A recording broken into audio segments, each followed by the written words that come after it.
Corona से भारतीय अर्थव्यवस्था समेत वैश्विक अर्थव्यवस्था को भी धक्का लगा है।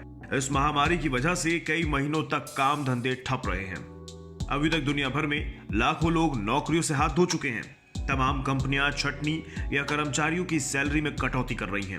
लेकिन ऐसे में कुछ कंपनियां ऐसी भी हैं जिन्होंने नई भर्तियां निकाली हैं। इनमें से एक नाम है आईटी की दिग्गज कंपनी टाटा कंसल्टेंसी सर्विसेज यानी टीसीएस। टीसीएस ने पूरे देश के कैंपस से 40,000 फ्रेशर्स को नौकरी देने का फैसला किया है। पिछले साल भी कंपनी ने लगभग इतने ही फ्रेशर्स को हायर किया था।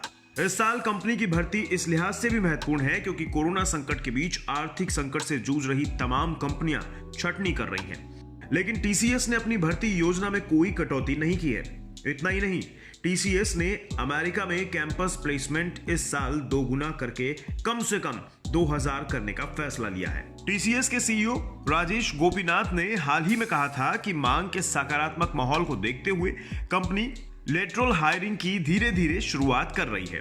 कोविड-19 की अनिश्चितता की वजह से इस पर रोक लगी थी, लेकिन कंपनी अपनी सभी पूर्व योजनाओं का पालन करेगी।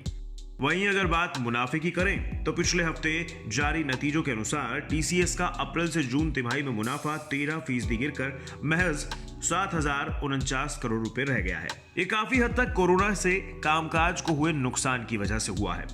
इसके बावजूद कंपनी ने अपनी कोरोना से पहले बनाई योजनाओं पर अमल करते हुए हायरिंग करने का फैसला किया है। हायरिंग को लेकर हुए एक सर्वे के अनुसार कोरोना वायरस की वजह से इस साल कॉलेजों के कैंपस हायरिंग 82% तक घट गए हैं। इसके साथ ही प्री फाइनल ईयर के स्टूडेंट्स की इंटर्नशिप में भी 74% की गिरावट आई है।